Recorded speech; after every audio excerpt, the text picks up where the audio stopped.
रोजे रोजे पाछा के लियो तोरे ला हरान भेलियो, तोरे ला हरान भेलियो। रोजे रोजे पाछा के लियो तोरे ला हरान भेलियो।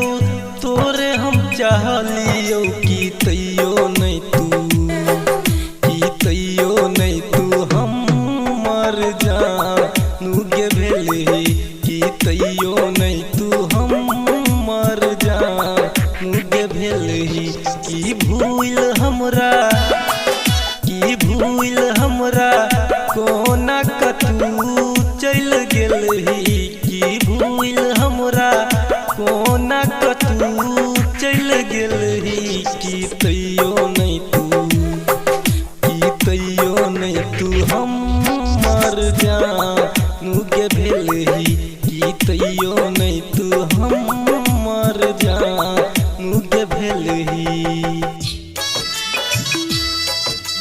आप सुन रहे हैं मिथिला रिकॉर्डिंग स्टूडियो के शानदार प्रस्तुति डीजे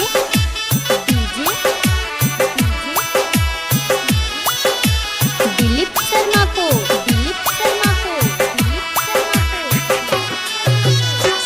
दिल के अंगनवा तोरा बिना सुना, तू ही चले हमर सपना गे। पल पल मरई छी याद में तोरा, दुनिया में लागे न अपना।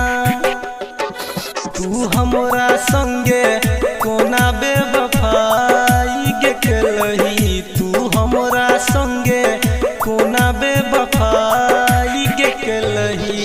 कि तैयो नहीं तू, कि तैयो नहीं तू हम मर जानू गे भेलही, कि तैयो नहीं तू हम मर जानू गे भेलही।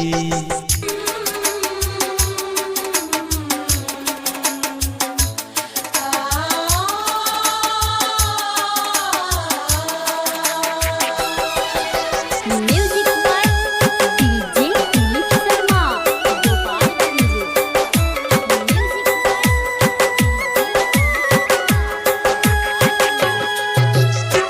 प्यार में पागल हमरा बना के चल गेल सपना जरा के गे।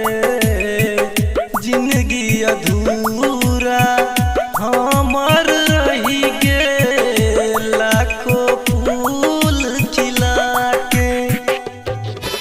अभिरम के अकेले बना तू गे दिलही, गोविंदा के अकेले बना तू गे दिलही। कि तैयो नहीं तू, कि तैयो नहीं तू हम मर जा